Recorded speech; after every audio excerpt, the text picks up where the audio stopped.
श्रीला विश्वनाथ चक्रवर्ती पाद जी द्वारा रचित श्री माधुर्य कादंबनी पर हमारी चर्चा है। पिछली दफा आपने सुना कि बड़ी ही दीनता का सहारा लेते हुए, बड़े ही दैन्य स्वभाव में हमारे प्यारे गोस्वामी पाद श्रीला विश्वनाथ चक्रवर्ती पाद जी बोले कि मेरा जो मन है वो एक सूखा मरुस्थल जैसा है और मरुस्थल में स्थित एक वृक्ष जैसा है। तो ऐसा मेरा मन है, और ये जो मन है जो कि सूखा वृक्ष जैसा है, इस पर जब बहुत ज्यादा वृष्टि हो जाएगी तो ही ये सरस होगा। तो इस पर जो वृष्टि हुई वो श्री चैतन्य महाप्रभु की कृपा की ही वृष्टि हुई है ना। आमतौर पर जब बादल उठते हैं और बादल अनेक जगह जाते हैं, तो आमतौर पर जब बादल उठते हैं और हर जगह वृष्टि करते हैं, तो भी मरुभूमि के ऊपर जाकर के बड़ी अल्प स्वल्प वृष्टि होती है। तो इसलिए वहां पर जो पेड़ रहते हैं, पौधे रहते हैं, वो प्रायः सूख से जाते हैं। तो हमारे गोस्वामी पाद कह रहे हैं कि जो मेरा हृदय है वो वस्तुतः मरुभूमि में लगा हुआ एक पेड़ है जो कब से प्रतीक्षा कर रहा है वृष्टि की। यानी कि जैसे जो जगत के जीव हैं, ना जाने कब से 84 लाख योनियों में भटक रहे हैं, उन्हें तो पता ही नहीं कि भक्ति किसे कहते हैं, और भक्ति ही जीवन का मुख्य लक्ष्य है। भजन करना, भगवान से प्रेम करना, भगवान का हो जाना। तो ये समझाया किसने? तो श्रीमन महाप्रभु के, मानो महाप्रभु की जो कृपा है वही एक मेघ बन करके आ गई, और हृदय जहां पर की भक्ति रूपी बीज पड़ता है और वो फलित होता है और प्रेम रूपी फल प्रसव होता है। जहां पर जो फसल लहराती है वो नवधा भक्ति की फसल लहराने लगती है। तो उर्वर जमीन पर ही, यानी उपजाऊ जमीन पर ही ऐसा होता है। और हमारा जो चित्त है उसे गोस्वामी पाद यानी श्रीला विश्वनाथ चक्रवर्ती पाद जी बोल रहे हैं कि हमारा जो चित्त है या हमारा हृदय या मन, यही है वो आधार, वो भूमि जहां पर कि वो बीज पड़ता है। और फिर श्रवण कीर्तन आदि हम जो नवधा भक्ति करते हैं, उससे वो बीज अंकुरित होते होते होते होते लता बन जाता है। और ये जो हमारे नवदा भक्ति है, मानो कि उसकी फसल लहलहाने लगती है। क्योंकि ये जो नवदा भक्ति है ये अपने आप में ही बहुत सुंदर अंग है। मतलब नवदा भक्ति जो है, भजन के जो अंग हैं, वो अपने आप में ही बड़े आस्वाद्य हैं, स्वादिष्ट हैं। क्योंकि भजन करते करते करते करते इन्हीं अंगों के अंदर भगवान की जो स्वरूप शक्ति है उसकी वृत्ति विशेष आ जाती है, मिल जाती है, तो ये आस्वाद्य हो जाते हैं। तो जहां भी स्वरूप शक्ति भगवान की अपनी कृपा करती हैं, वो जगह, वो चीज बहुत आस्वाद्य हो जाती है। तो श्रीमन महाप्रभु ने कहा कि नवविध भक्ति पूर्ण नाम होते होय। ये हम सुन चुके हैं कि भाई ये जो कलयुग है ये तो नाम प्रधान युग है। अगर हम हरि नाम नहीं लेते हैं और भक्ति का कोई भी अंग अगर हम याजित करते हैं, संपन्न करते हैं, तो वो अंग जो है वो अधूरा रह जाता है। वो अंग बहुत ज्यादा अधूरा रह जाता है। तो कहने का अर्थ ये है, मतलब सारे के सारे अंग बिना हरि नाम के अधूरे रह जाते हैं। तो हरि नाम करना बहुत आवश्यक है। इसका अर्थ ये हुआ कि ये जो हरि नाम है, इसके बगैर भक्ति का कोई भी अंग अपना फल नहीं दे पाता है। और फल क्या है हमारे लिए? हमारे लिए फल है प्रेम रूपी फल, यानी कृष्ण प्रेम ही हमारा विशिष्ट फल है। तो श्रीमन महाप्रभु की ये जो कृपा है, इसकी प्राप्ति को ही बहुत विशिष्ट करके बता रहे हैं। इस कृपा की प्राप्ति को हमारे श्री गोस्वामी पाद, है ना। अब प्रश्न ये उठ सकता है कि देखो, जैसे कि हमने पिछली बार जिक्र किया कि भाई ठीक है, जो व्यक्ति भक्ति पथ पर चल निकला है और भगवान की तरफ मुड़ रहा है, तो वो तो बड़ा भाग्यवान व्यक्ति है। तो उसका जो हृदय रूपी खेत है ना, और उसमें जब भगवान चैतन्य महाप्रभु की कृपा रूपी मेघ से वर्षा होती है तो उसकी जो नवविधा भक्ति जो है ना, वो पल्लवित पुष्पित होती है, ये हम सुन चुके हैं। लेकिन अगर कोई संशय जाहिर करे, जो कि बहुत ही स्वाभाविक है कि भाई कलयुग में तो चारों तरफ पाप ही पाप दिख रहा है। आज हम चाहे न्यूज़पेपर पढ़ें, चाहे हम किसी से सुने, चाहे हम इंटरनेट पे देखें, तो हम पाप के अलावा बहुत ही कम कुछ अच्छी चीज देख पाते हैं। पाप ही पाप है चहु और, है ना, नेगेटिविटी है सब जगह। तो ऐसे में श्रीमन महाप्रभु की ये कृपा भला कहां तक काम करेगी, ये प्रश्न है ना।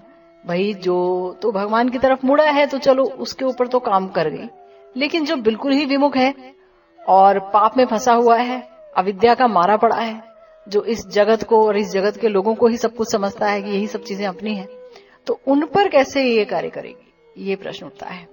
तो हमारे गोस्वामी पाद कहते हैं, हमारे प्यारे गुरुदेव कह रहे हैं कि भाई देखो, इसके उत्तर में जो ग्रंथकार महोदय हैं यानी श्रील विश्वनाथ चक्रवर्ती जी, वो श्रीमन महाप्रभु के कृपा कादम्बनी का एक प्रभाव बता रहे हैं। क्या प्रभाव है? वो प्रभाव ये है कि आकाश में जब घनी काली घटाएं छा जाती हैं, एकदम घनघोर काली घटाएं छा जाती हैं, तो बारिश आएगी, उससे पहले ही शीतल वायु बहने लगती है।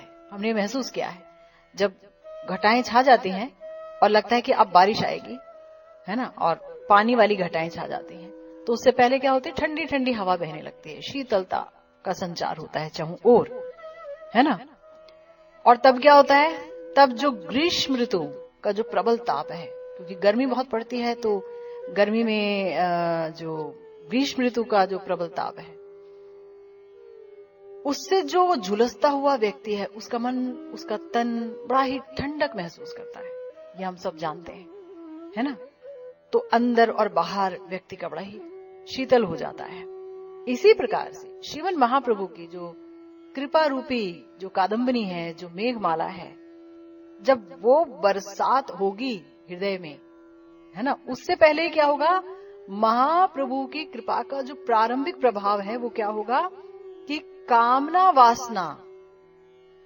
वासना से जो 3 ताप ज्वाला प्रकट हुई है हमारे हृदय में, जो कि गर्मी की ऋतु के जो ज्वाला है उससे भी कहीं ज्यादा जलाती हुई है।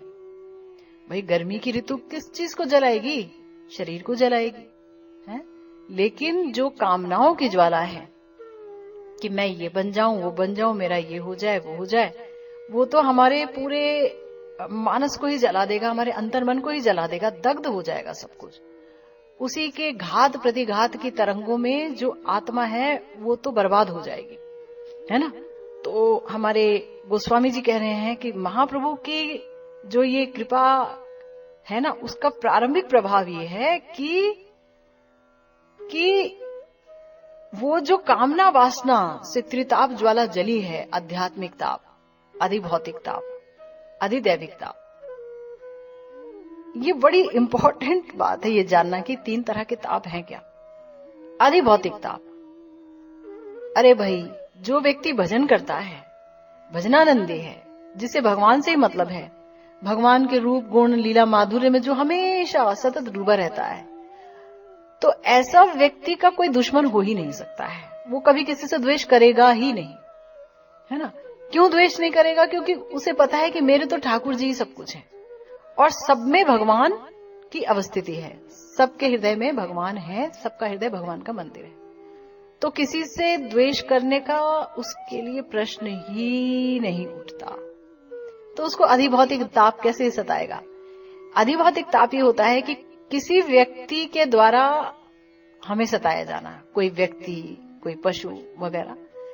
तो जब वो व्यक्ति सब में भगवान को प्रकटित देखेगा, किसी की उत्कर्ष से जलेगा नहीं, किसी के अपकर्ष से दुखी ही हो जाएगा बेचारा, तो ऐसे व्यक्ति को अधिभौतिक ताप नहीं सता सकते हैं। आप कहो कि नहीं, पशु पक्षी तो सता ही सकते हैं, पशु सताने लगते हैं। भजन का ऐसा प्रभाव होता है कि जब कोई बहुत भजन करता है, हम सुनते चले आए हैं, हमने सुना, कि जैसे बड़े सिद्ध महात्मा थे, तो सिद्ध महात्मा थे तो खूब भजन करते थे वो, तो उनके गांव में महामारी फैली, प्लेग, है ना, प्लेग फैला। और ये है अधिदैविकता। अधिदैविक माने कि जो देवताओं द्वारा हमारे ऊपर कष्ट पहुंचाया जाता है। तो अब महामारी तो जो है वो अधिदैविक ताप ही है। और अधिभौतिक का भी रूप आ जाता है कि वायरस है सामने, तो वहां पर प्लेग के कीटाणु थे। तो प्लेग फैल रहा था और उस समय इसका कोई इलाज नहीं था, तो सब मरे जा रहे थे महामारी से, भयंकर, गांव के गांव खत्म हो रहे थे, मारे जा रहे थे लोग, है ना। तो ऐसे में वो जो संत थे वो एक पेड़ के नीचे बैठकर हरि नाम का आश्रय लिए हुए थे, हरि नाम कर रहे थे, हरे कृष्णा कृष्ण कृष्ण हरे हरे, हरे राम राम राम हरे हरे। तो जब वो संत आश्रय लिए हुए थे उनका श्री नाम का, तो उनकी आंख खुली, और आंख खोल करके उन्होंने बगल में देखा, तो क्या देखते हैं कि एक स्त्री खड़ी हुई है, बहुत कुरूप सी, काली, एकदम एकदम बदसूरत, बहुत भयावह औरत। तो उन्होंने कहा कि आप कौन हैं? तो वो बोली, मैं प्लेग महामारी हूं, मैं बीमारी हूं, बीमारी की देवी हूं, अधिष्ठात्री देवी। तो क्या मतलब है, आप यहां क्यों आई हैं? तो बोली, मैं आपको ग्रास करने आई हूं, मैंने सारे गांव खत्म कर दिए हैं, तुम्हारी भी बारी है, तुमको भी मरना होगा। तो बोले कि तो ले लो, मार डालो मुझे। तो उन्होंने कहा, मैं तभी मार सकती हूँ जब तुम हरिनाम बंद करो, हरिनाम करना छोड़ दो, माला में से हाथ निकालो, हरिनाम मुख से हटाओ, तो मैं तुम्हें मार डालूंगी। तो उन्होंने कहा, आप मुझे वैसे मार डालो, हरिनाम मेरे बस के नहीं है छोड़ना, हरिनाम को मैंने नहीं पकड़ा, वस्तुतः हरिनाम ने ही मुझे पकड़ा हुआ है, महामंत्र ने ही मुझे पकड़ा हुआ है। तो वो जो देवी थी प्लेग की, वो उनको छोड़ के चली गई। तो ये जो भक्त होते हैं उन्हें ना अधिभौतिक ताप सताता है, ना अधिदैविक ताप सताता है, क्योंकि हर चीज को सहने के वो आदि होते हैं। उनका मुख्य जो फोकस होता है, जो केंद्र होता है, वो भगवान होते हैं। भगवान में वो इतने लीन होते हैं कि आसपास की स्थिति परिस्थिति का उन्हें खास पता नहीं चल पाता है। फिर अधिभौतिक हो गया, अधिदैविक हो गया, और आध्यात्मिक, यानी जहां आपका मन ही आपको दुख देने लगे, ये आध्यात्मिक ताप होता है। ये तो और भी खतरनाक होता है। अधिभौतिक ताप का तो कोई निवारण कर सकता है व्यक्ति, अधिदैविक ताप से बचने के लिए भी कोशिशें की ही जाती हैं, हालांकि अभी तो बहुत देर लग रही है, पर कोशिश तो हो ही जाती है कुछ ना कुछ। लेकिन जो आध्यात्मिक ताप है, अधिभौतिक में तो बाहर है शत्रु, अधिदैविक में भी शत्रु जो है वो बाहर ही है, लेकिन जो आध्यात्मिक ताप है वो हमारे अंदर ही है। हमारा अपना मन, हमारा अपना मन जो कि विभिन्न कामनाओं की प्रताड़नाओं से जूझता रहता है, और जब कामनाएं पूर्ण नहीं होती हैं तो क्रोध उत्पन्न होता है, मोह उत्पन्न होता है, बुद्धि भ्रष्ट हो जाती है, सब कुछ विस्मरण हो जाता है, और हम बदला लेना चाहते हैं, और ना जाने क्या क्या होता है ना। तो ये जो आध्यात्मिक ताप है बड़ा भयंकर है। तो ये जो तीनों ताप हैं, देखा जाए तो ग्रीष्म ऋतु की ज्वाला से ज्यादा जलाती हैं व्यक्ति के मन को, उसके हृदय को, उसकी आत्मा को। तो इसीलिए यहां कहा कि देखो, महाप्रभु की कृपा कादंबरी के बरसने से पहले ही उनकी जो कृपा का प्रारंभिक प्रभाव है वो ये कि ये तीन ताप है ना, ये शांत हो जाते हैं, शीतलता आने लगती है, शीतलता आने लगती है। और जड़ीय वासनाएं, क्योंकि ये सारी जो वासनाएं वो तो क्या है, जड़ है भाई। जड़ीय मन से जड़ीय पदार्थ को पाने के लिए की गई वासना जड़ है। इन जड़ीय पदार्थों को प्राप्त करके भी क्या होगा? आए हैं खाली हाथ, जाना पड़ेगा खाली हाथ, ना जाने कहां पहुंच जाएं, 84 लाख योनियों में धक्के खाएं, स्वर्ग नरक ऊपर नीचे हाबू डाबू करते रहें, तो कुछ खास मिलने वाला नहीं है ना। तो इसीलिए कहा कि ये जो है, ये जो जड़ीय कामना वासना है, और यहां तक मुक्ति वासना, ये भी हृदय को जलाती है। जड़ीय वासनाएं ही हृदय को जलाती है ऐसा नहीं, मुक्ति वासना भी हृदय को दूषित कर देती है, क्योंकि तब हम शुद्ध भक्ति नहीं कर पाते हैं, हम भगवान का भजन नहीं कर पाते हैं। अगर हृदय में कहीं से ये स्पृहा रह जाए कि या तो मुझे भोग मिल जाए और अगर और हायर लेवल पे चला गया व्यक्ति तो सोचता है कि मुझे मुक्ति मिल जाए, मैं मुक्त हो जाऊं, तो मैं भगवान में जो है मिल जाऊं, निराकार ब्रह्म में मिल जाऊं, साकार ब्रह्म में मिल जाऊं, साकार भगवान में मिल जाऊं, सायुज्य मुक्ति हो जाए। तो ये तो बहुत ही डेंजरस है, इससे ज्यादा डेंजरस और कुछ हो नहीं सकता है।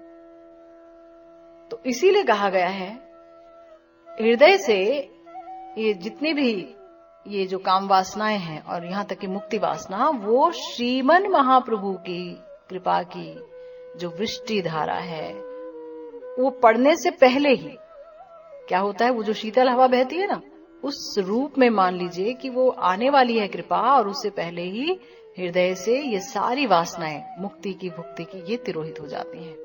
और तब क्या होता है, तब श्री कृष्ण भजन वासना ही हृदय में उठने लगती है। मतलब सारी वासनाएं खत्म हो गई। अब सारी वासनाएं खत्म हो गई तो उन वासनाओं की जगह अब एक वासना ने ले ली, और एक ही वासना ने कि श्री कृष्ण भजन मैं करूं, मैं भगवान को संतुष्ट करूं, मैं भगवान के भजन में निमग्न रहूं हमेशा हमेशा। भजन अपने आप में एक रस है, बहुत बड़ा विभाव अनुभाव जो है मिलकर के, उद्दीपन आलम्बन ये सब मिलकर के जो है भक्ति को रस रूप में परिवर्तित कर देते हैं। तो और वो ऐसा रस है कि इस भजन के रस की एक बिंदु के आगे ब्रह्मानंद भी खादोदक सम है, ऐसा कहा जाता है। और यहाँ तक कि स्वर्ग का आधिपत्य मिल जाए या पूरी पृथ्वी क्यों ना मिल जाए, सब शून्य नजर आता है। भजन में इतनी मत्तता है, इतना आनंद है ना। तो इसीलिए श्रील प्रबोधानंद सरस्वती पाद जी ने श्री चैतन्य चंद्रामृतम में एक बहुत सुंदर बात कही है, और उन्होंने कही है, ना योगो न ध्यानम न च जप तपस्त्याग नियमा, ना वेदा न चरः क्वनु बत निषिध्याद्युपरति।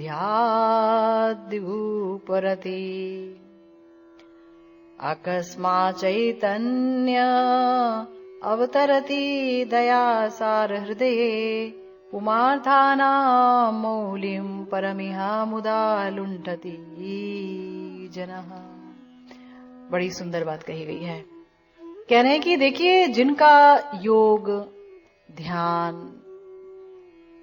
जप, तपस्या, त्याग, नियम, वेद पाठ, सदाचार कुछ भी नहीं था, कुछ भी नहीं है, हाय हाय यहाँ तक कि निषिद्ध पाप कर्म से भी जिनकी निवृत्ति अभी नहीं हुई है, पापों में लिप्त है, वो भी परम कारुण्य घन मूर्ति श्री चैतन्य जी के आविर्भाव से पुरुषार्थ शिरोमणि परम प्रेम रूपी परमानंद को लूट लूट कर ले रहे हैं।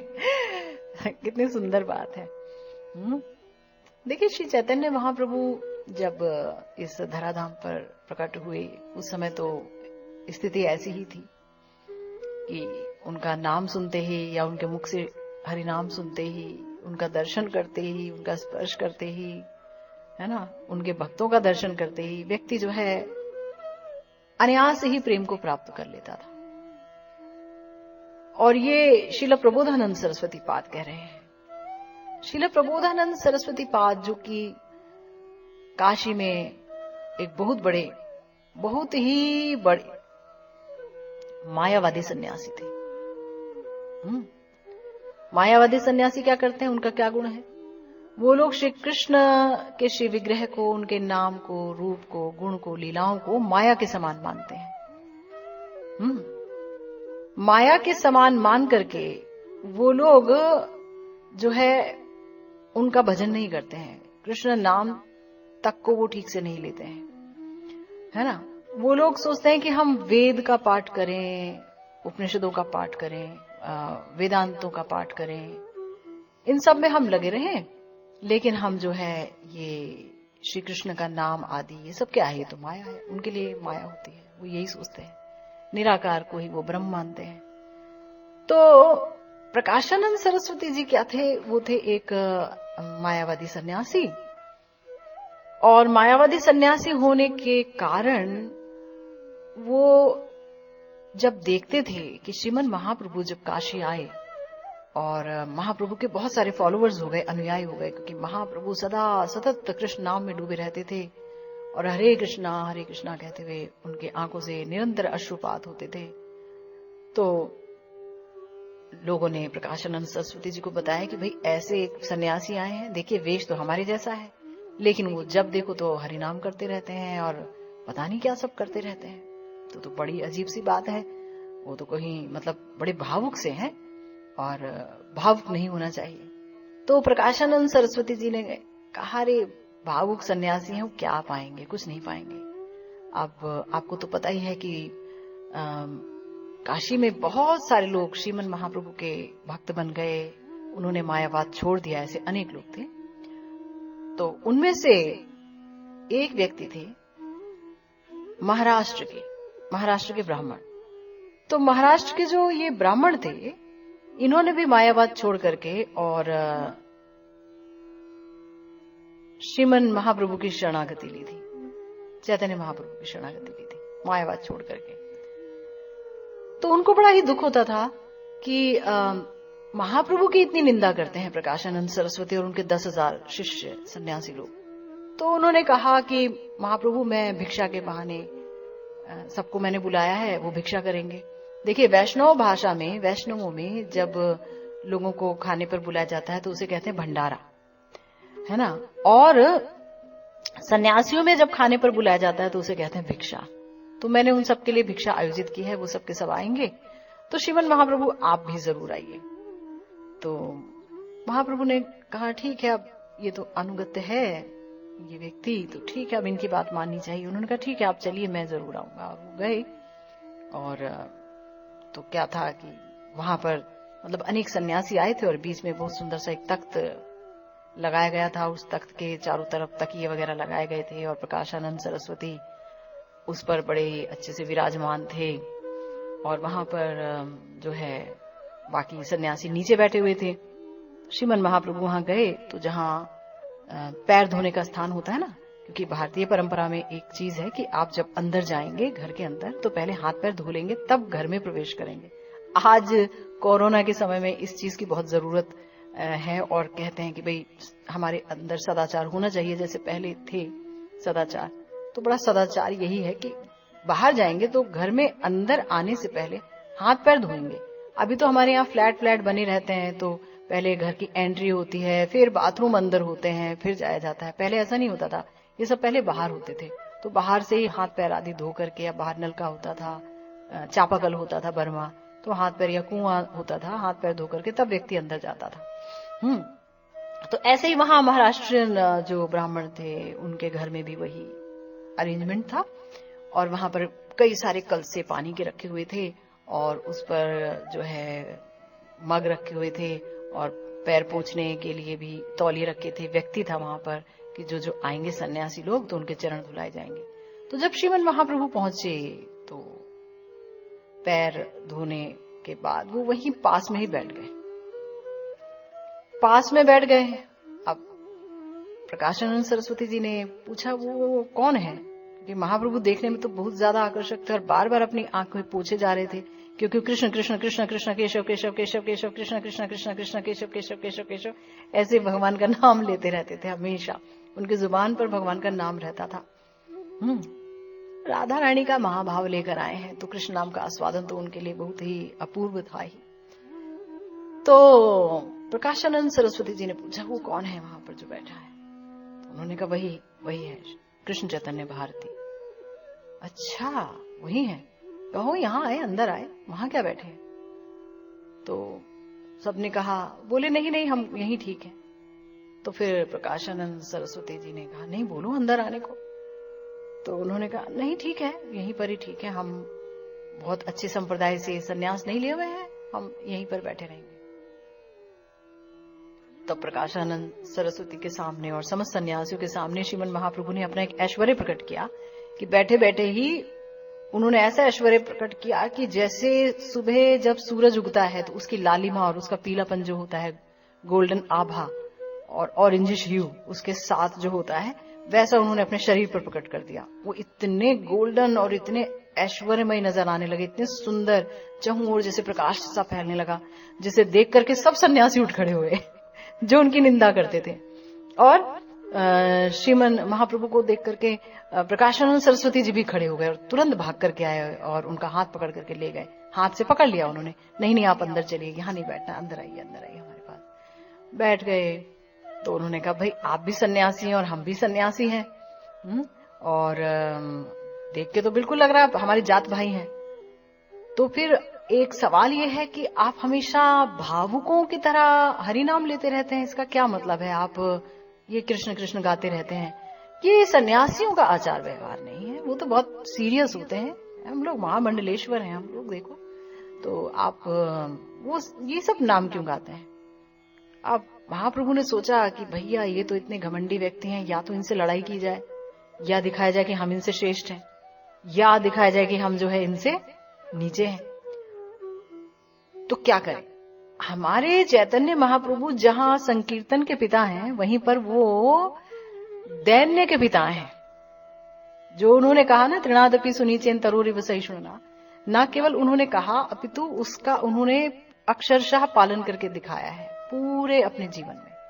तृणादपि सुनीचेन, कभी किसी से लड़ाई करते हुए नहीं देखे गए हमारे श्रीमद महाप्रभु। तो श्री चैतन्य महाप्रभु ने कहा कि दीनता को ही अपनाना ठीक रहेगा, सिर झुका लेता हूं। उन्होंने सिर झुका लिया। उन्होंने कहा ऐसा है, मेरे जो गुरुदेव हैं, उन्होंने कहा भाई तुम बहुत मूर्ख हो। महाप्रभु कह रहे हैं अपने आप को कि जहां से देखो जो अखंड अद्वैत ज्ञान तत्व है, श्रीमन महाप्रभु पर तत्व की पराकाष्ठा, वो कह रहे हैं भाई मैं बहुत मूर्ख हूं। मेरे गुरुदेव ने मुझे मूर्ख देख करके और कहा कि तुम कुछ मत करो, तुम्हारे बस का कुछ नहीं है, बस हरि नाम करो, हरे कृष्ण महामंत्र का उच्चारण करो और कुछ मत करो, हरि नाम करो, हरि नाम का आश्रय लो। बस मैं वही करता हूं। अब हरि नाम का स्वभाव यह है कि जो भी हरि नाम का आश्रय लेता है वो व्यक्ति भावुक हो जाता है, उसके भगवान के नाम में इतनी प्रीति हो जाती है कि हर बार आंसू आने लगते हैं, वैवर्ण्य होता है, अष्ट सात्विक के विकार आने लगते हैं शरीर पर। तो वही सब हो रहा है मेरे साथ, कोई अचरज की बात नहीं है। अब आप लोगों की तरह तो मुझे ये सब नहीं आता है। तो प्रकाशानंद सरस्वती पाद जो है थोड़ी देर के लिए चुप हो गए। फिर उन्होंने कहा कि नहीं देखिए, ऐसा है कि भाई अगर आपने दीक्षा ली है केशव भारती जी से, तो आपका ये फर्ज बनता है कि आप वेदांत उपनिषद का पाठ भी करो। तो उन्होंने कहा कि देखो श्री शंकराचार्य जी ने कितनी बड़ी बात लिखी है, उसे जानना चाहिए।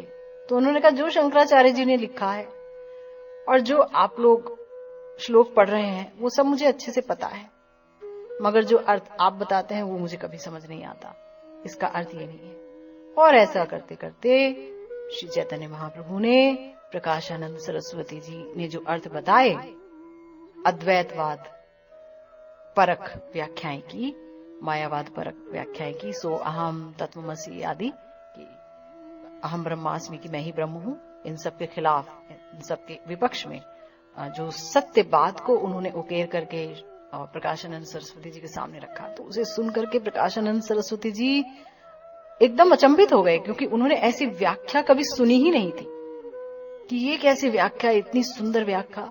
और बोलते बोलते बताते बताते बताते बताते श्री प्रकाशानंद सरस्वती जी इतने कन्विंस्ड हो गए, इतना समझ गए कि उन्होंने कहा क्या करें, आप जो बोल रहे हैं समझ तो मुझे भी आता है, पर सांप्रदायिक कहलाने के लिए, संप्रदाय के आग्रह से मुझे ये सब बोलना पड़ता है और ये सब इसका आचरण करना पड़ता है।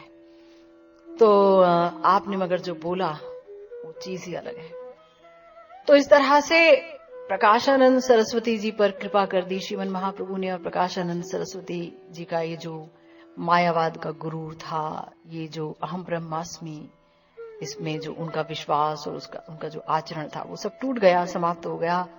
शुद्ध भक्ति प्राप्त हो गई श्रीमन महाप्रभु की कृपा से। और वही प्रकाशानंद सरस्वती पाद अपने 10,000 सन्यासियों, क्योंकि वो भी 10,000 सन्यासी भी क्या बन गए, वो भी भक्त बन गए, सबने महाप्रभु की शरण ले ली। और वो प्रकाशानंद जी जो है श्री वृंदावन धाम चले आए और यहाँ रह करके वो प्रिया प्रियतम की लीलाओं का दर्शन करने लगे।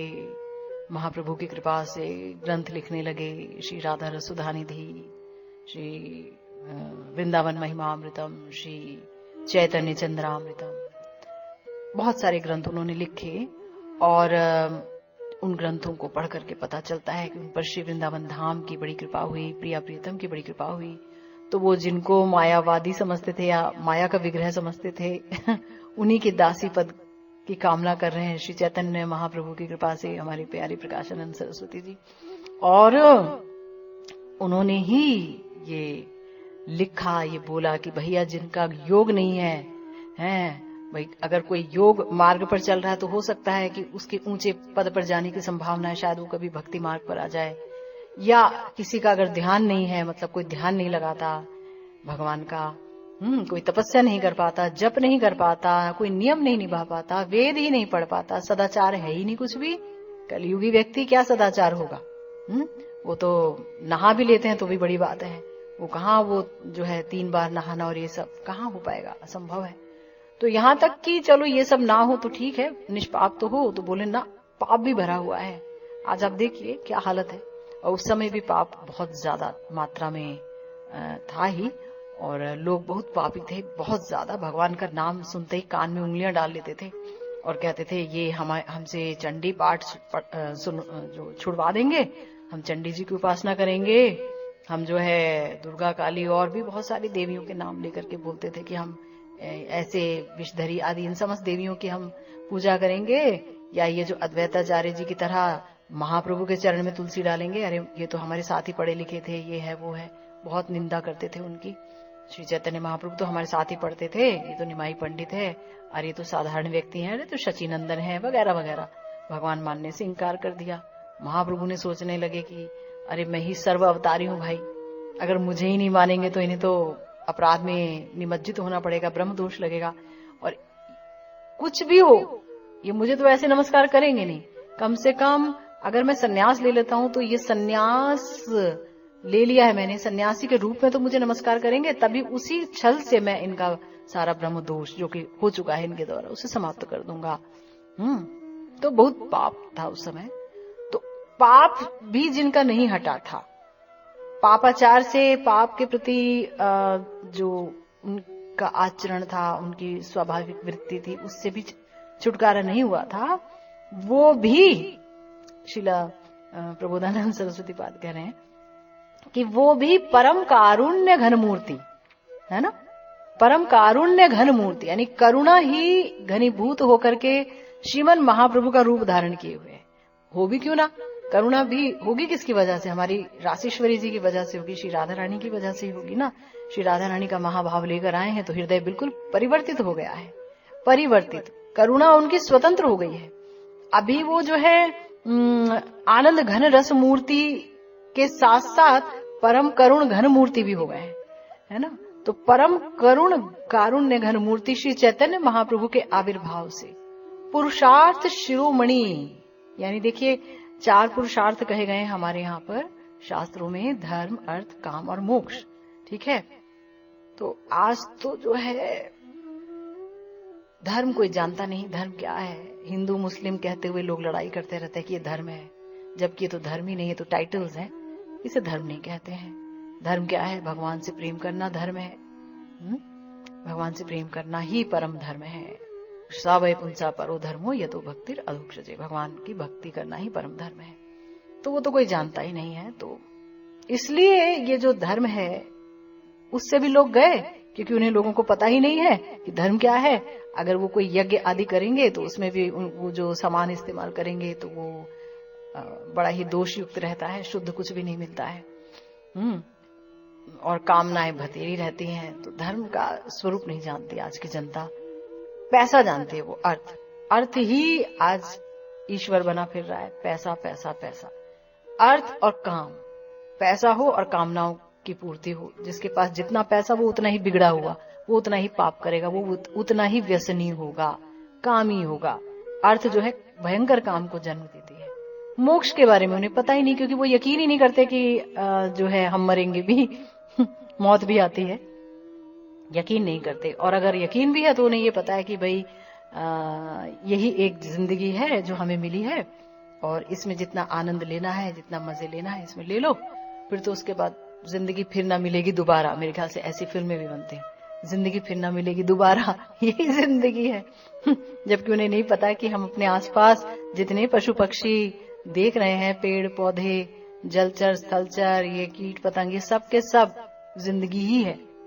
ये मरे हुए नहीं है, ये योनियां ही हैं जिनमें हमको दोबारा जाना पड़ेगा अगर हम भजन नहीं करते हैं। ये 84 लाख योनियों का एक सिलसिला है, क्रम है, ये नहीं समझ पाते हैं। तो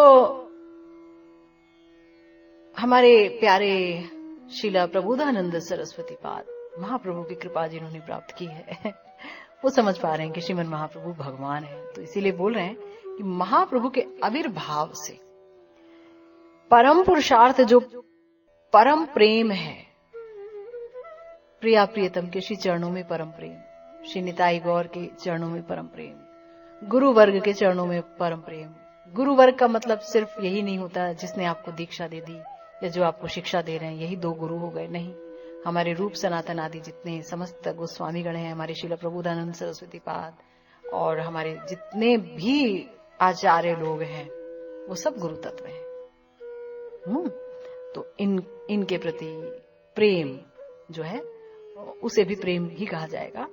तो वो जो परम प्रेम है वो श्रीमन महाप्रभु की कृपा से उन लोगों को भी मिल गया जिनके अंदर न आचरण था, ना वो जप करना जानते थे, ना वो तपस्या, न त्याग, न नियम, न सदाचार, और जो परम पापी थे वो भी परम प्रेम को आनंद से भर के लूट रहे थे। मैं सोचती हूँ चलो उन्हें ये तो समझ आ गया था कि परम प्रेम ही यानी भगवान के प्रति प्रेम ही जो है पुरुषार्थ है। इतना भी समझ आ गया तो बहुत बड़ी बात है। अभी अगर किसी को बताएं कि भगवत प्रेम ही परम पुरुषार्थ है, पुरुषार्थ शिरोमणि है, तो कोई विश्वास नहीं करता है इस बात पे। उनको यही लगता है कि नहीं, पुरुषार्थ का अर्थ ये है कि धर्म माने अर्थ और काम, बाकी 2 चीजें तो मिट गई। मोक्ष का किसी को पता नहीं, उनको तो यही लगता है कि मोक्ष नाम की कोई चीज नहीं होती है। बहरहाल, तो श्रीपाद श्री चैतन्य महाप्रभु कृपा कादम्बनी, जो श्रीमन महाप्रभु की कृपा कादम्बनी है, उसके एक और कार्य का वर्णन कर रहे हैं हमारे प्यारे श्रीला विश्वनाथ चक्रवर्ती पाद जी। उन्होंने कहा कि देखो भाई, जैसे सावन का मेघ जब वर्षित होता है, खूब वर्षा होती है सावन के मेघ से, तो तब क्या होता है, जो नदी होती है ना, नदियां, सारी नदियां पानी से भर जाती हैं, खूब पानी से भर जाती हैं, और वो ऊंची उठने लगती हैं, उनका स्तर ऊंचा उठ जाता है, और दोनों जो तट हैं उसके बाएं दाएं, वो दोनों ही तट उसमें डूब जाते हैं, और वो प्लावित करते करते उन्हें खरतर नाद से खूब वेग से समुद्र की तरफ भागती है। उसी प्रकार से श्री चैतन्य महाप्रभु के आविर्भाव से, उनकी कृपा रूपी महामाधुर्य कादम्बनी की वर्षा से जितने भी विश्व के मानव हैं, उनकी चित्त रूपी तटनी, चित्त रूपी तट, ये दोनों तट, चित्त रूपी तट नाम रूपी भजन के आनंद से उच्छलित होकर प्रबल वेग से श्री कृष्ण रूपी सिंधु की तरफ छूट के भाग रहे हैं। कितनी सुंदर बात बोली है। महाप्रभु ने क्या दिया हमें? नाम संकीर्तन दिया ना। श्री चैतन्य महाप्रभु संकीर्तन के पिता माने जाते हैं, जाने जाते हैं ना। तो उन्होंने क्या दिया? संकीर्तन दिया। तो जब संकीर्तन दिया उन्होंने, हमारे श्री चैतन्य महाप्रभु ने, तो उस संकीर्तन का आश्रय जो कोई लेता है, मौजूदा समय में भी, अभी भी जो भी हरिनाम संकीर्तन का आश्रय लेता है, हरिनाम कीर्तन करता है, हरिनाम जाप करता है, 64 माला कम से कम करनी चाहिए, करता है, तो उसके अंदर बहुत ही जल्दी उसका जो है हृदय, उसका जो चित्त है वो बहुत साफ हो जाता है। धर्म, अर्थ, काम, मोक्ष को वो कपट समझ लेता है। वो समझ जाता है कि ये तो बेकार है, और कृष्ण प्रेम ही जीवन का परम लक्ष्य है। उनके माधुर्य का आस्वादन करना, प्रिया जी के आश्रय में और प्रिया जी की सेवा करना, प्रियतम की सेवा करना, बस यही हमारे जीवन का मुख्य लक्ष्य है। वो समझ जाता है, वो अंदर ही आविर्भूत हो जाता है, प्रकट हो जाती है ये बात। तो ऐसे में क्या होता है, फिर जो है वो कृष्ण रूपी सिंधु की तरफ दौड़ने लगता है। जल्दी से जल्दी कृष्ण मिलन हो, जल्दी से जल्दी हम उन्हें प्राप्त करें, है ना। तो श्रीमन महाप्रभु की जो श्रीमुख की वाणी है कि ए पृथ्वी ते जतो आछे देश ग्राम सर्वत्र संचार हुए बिक मोर नाम, कि इस पृथ्वी पर जितने भी देश हैं, ग्राम हैं, सब जगह एक दिन मेरा नाम जो है वो संचारित होगा ही होगा। महाप्रभु ने ये बात कब कही थी? 550 साल पहले महाप्रभु ने ये बात कही थी। लेकिन आज हम देख रहे हैं कि गांव गांव में, देश देश में, विदेशों में भी लोग गौरांगो गौरांगो कह के गाते हैं, हरि बोल, गौर हरि बोल, महाप्रभु का मंत्र करते हैं लोग माला पे। तो जो महाप्रभु ने 550 साल पहले भविष्यवाणी की थी, तो आज वो सच है ना, सच हो रही है। तो आगे आने वाले समय में भी जो है श्रीमन महाप्रभु की ये जो भविष्यवाणी है उनके बारे में, वो और भी सच होगी। बहुत लोग जो है श्रीमन महाप्रभु का आश्रय लेंगे आने वाले समय में, जब प्रेम युग आएगा, ऐसा कहा जाता है। तो श्रीपाद ग्रंथकार इस श्लोक के शेष में, जिस श्लोक पर हमने चर्चा की थी, उसमें कह रहे हैं श्रीमन महाप्रभु से कि हे महाप्रभु, आप अपनी कृपा रूपी बरसात हमारे हृदय रूपी मरुभूमि पर जरूर कीजिए, है ना। कह रहे हैं कि महाप्रभु की जो निरंकुश महामाधुर्य कादम्बनी है, महामाधुर्य की जो मेघमाला है, उससे जो बरसात होगी वो निरंकुश है, यानी वो उसका नियंत्रण कोई नहीं कर सकता। वो तो डुबो देती है, सबके चित्त मन को, काय मन को डुबो देती है।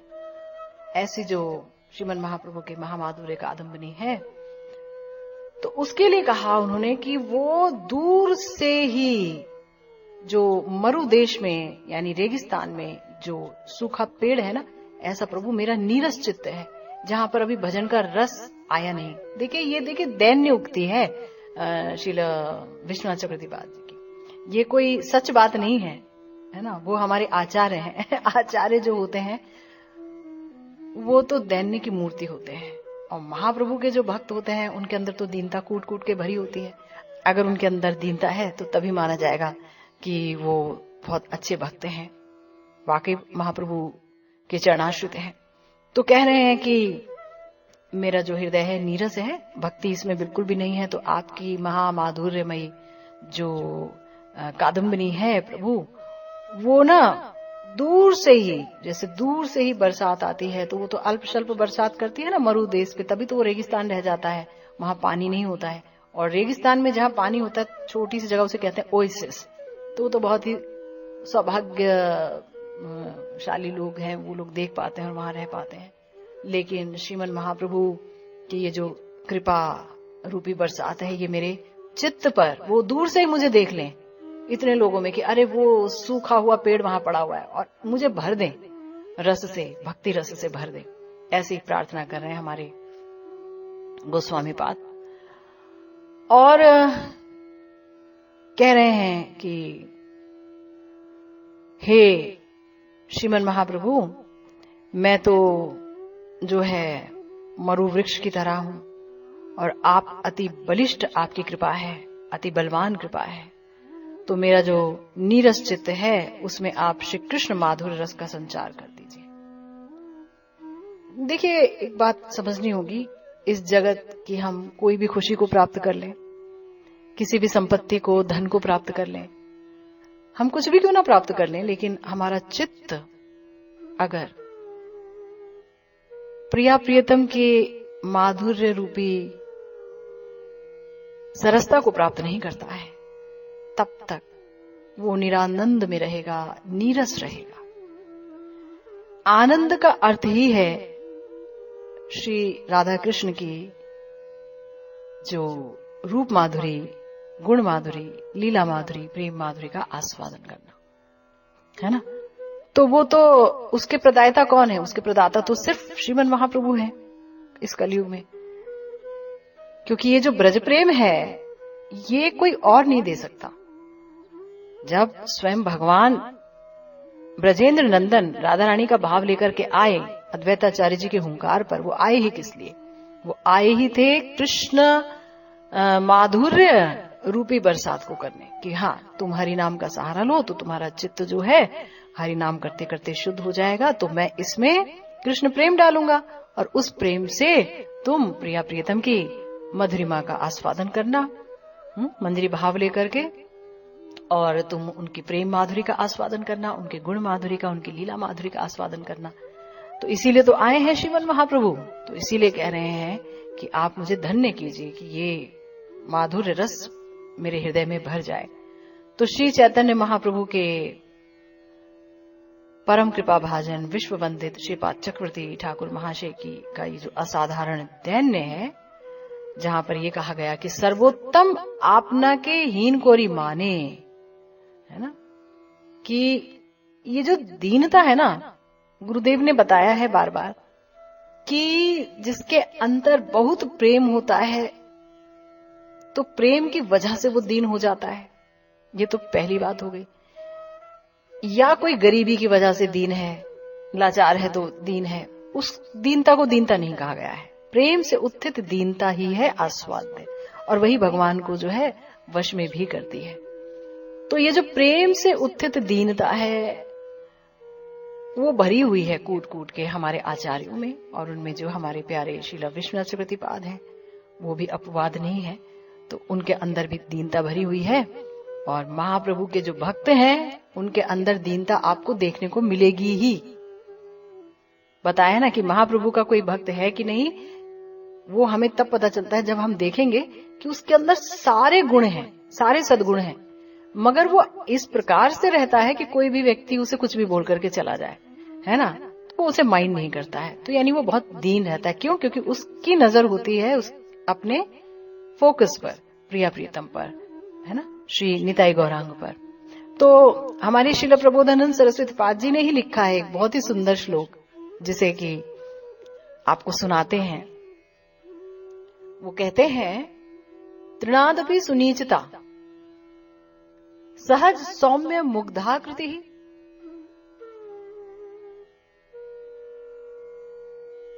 सुधा मधुर भाषिता विषय गंध थुतुत्कृति हरि प्रणय विवला किमपि धीर धीर नालंबिता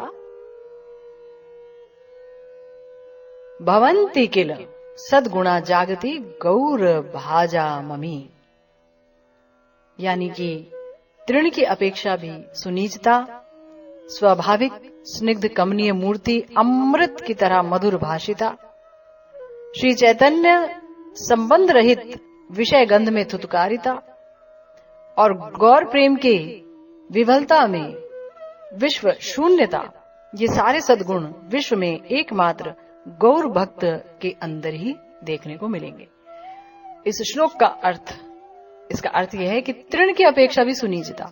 महाप्रभु ने हमें अपने भक्तों को, गौर भक्तों को एक बहुत बड़ा संदेश दिया है कि अगर आप प्रेम पाना चाहते हैं इसी जन्म में, अगर आप चाहते हैं कि आपके जप में सिद्धि आपको प्राप्त हो, तो अपने आप को तृण से भी नीचा समझने की कोशिश करें।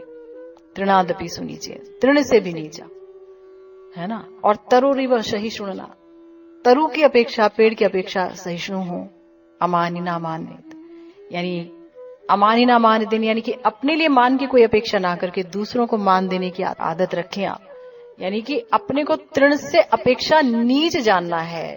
ये बहुत बड़ी कड़ी परीक्षा है, क्योंकि हम अक्सर बोलते हैं, अरे वो तो भक्त है नहीं, अरे वो क्या कर लेगा, अरे भाई हम तो अपने लिए बोलेंगे हम पापी तापी हैं। लेकिन जब हम दूसरों में देखते हैं कि उसमें अवगुण है, अवगुण है, अवगुण है, तो ये चीज हमें बता देती है कि वस्तुतः मैंने अपने आप को महान गुणी समझ लिया, इसलिए दूसरे मुझे छोटे दिख रहे हैं। मैंने अपने को इतना ऊंचा देख लिया, इतनी ऊंचाई पर देख लिया है कि दूसरे मुझे दिख ही नहीं रहे हैं, बहुत छोटे हैं, ये क्या भजन कर रहे हैं, तो स्वांग कर रहे हैं वगैरह वगैरह। तो उससे क्या होगा? उससे हमारा चित्त कठोर हो जाएगा। भगवान की कथा सुनते हुए, गुरुदेव का नाम लेते हुए, भगवान का नाम लेते हुए हमारा चित्त द्रवित नहीं होगा। भजन की पहचान ये है कि हमारा जो चित्त है वो द्रवित हो। भगवान की कथा सुनते हुए, भगवान का नाम लेते हुए, संकीर्तन करते हुए, श्रवण करते हुए चित्त द्रवित होना चाहिए, आंखें भर आनी चाहिए, हृदय में एक अभाव महसूस होना चाहिए अपने इष्ट के प्रति। मगर वो तो होगा नहीं अगर हम तृणादपि सुनिचेन अपने आप को ना रखें। देखिए, ये जो लिखा है वो मैं बता रही हूं, ये मत सोचिएगा कि सारे गुण मुझ में हैं। अक्सर हम यही धोखा खा जाते हैं कि वक्ता को समझते हैं कि इनके अंदर सारे गुण हैं। जी नहीं, यहाँ चूंकि मैं गुण और अवगुण, अपने गुण और अवगुण पर चर्चा करने नहीं बैठी हूं, इसलिए आपको सिर्फ इतना ही बता रही हूं कि ये जो महाप्रभु बोल रहे हैं उसका अर्थ क्या है। अपने जीवन पर अगर आप इसे लगा पाए तो बहुत अच्छी बात है। मैं तो अभी तक लगा नहीं पाई, फेल हूं, मैं असफल हूं। तृणादपि सुनीचे। और क्या बोला? स्वाभाविक स्निग्ध कमनीय मूर्ति। व्यक्ति कैसा होगा जो भजन करता है? उसके अंदर एक नरमपना होगा, स्निग्धता होगी, हर व्यक्ति के प्रति बड़ा स्नेह युक्त होगा, प्रेम से बात करने वाला होगा। आप उन्हें समझाएंगे भी कि इनसे प्रेम से बात मत करो, वो सर पर बैठ जाएंगे, तो भी उससे होगा नहीं, वो कठोर बन नहीं सकता। होगा बड़ा ही स्निग्ध कमनीय मूर्ति होगी। और अमृत की तरह मधुर भाषिता। उसकी वाणी कैसी होगी? अमृत की तरह मधुर, सुनने में बड़ा ही मधुर लगेगी उसकी वाणी, मिठास से भरी होगी। वो भगवान के बारे में बोलेगा और आपको बहुत अच्छा लगेगा सुन सुन करके। आपसे जब भी कोई बात करेगा, हमसे जब भी कोई बात करेगा, लगेगा कि और बोलो, चुप क्यों हो गए तुम। और श्री चैतन्य संबंध रहित विषय गंध में तुत्कारिता। जिस जगह, जिस व्यक्ति और जिस चीज में महाप्रभु के संबंध की गंध नहीं है, चाहे वो कितनी भी इंपॉर्टेंट क्यों ना हो, चाहे वो व्यक्ति ही कितना भी इंपॉर्टेंट क्यों ना हो, तो उसके ऊपर वो थूक देते हैं। तुत्कारिता मतलब वो हमारे लिए यूजफुल नहीं है, उससे हमें कोई मतलब नहीं है, ना उस जगह जाना। जैसे हमारे प्यारे लोचन दास जी बोलते हैं, जे देशे नीताय नाय आमी से देशे ना जाबो, नीताई विमुखेर जनार मुख ना हेरिबो, नीताई विमुखेर जनार मुख ना हेरिबो। यानी कि जहाँ जिस देश में हमारे निताई गौरांग की पूजा नहीं होती है, निताई गौरांग को भगवान करके नहीं मानते हैं, जबकि हमारे शास्त्रों में सब जगह बड़े ही प्रमाण हैं कि गौरहरि साक्षात भगवान है। तो जो उन करुणामय भगवान को नहीं मानता है, नहीं जानना चाहता है, उस व्यक्ति से, उस देश से, उस जगह से मेरा कोई ताल्लुक नहीं है, वहां नहीं जाना है ना। उस पर वो थुतकारते हैं।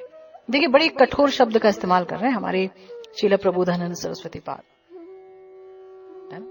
बहुत ही कठोर शब्द का इस्तेमाल है। थुतकृति, थुतकारता है, थूक देता है। कितना कठोर शब्द है बताइए भला।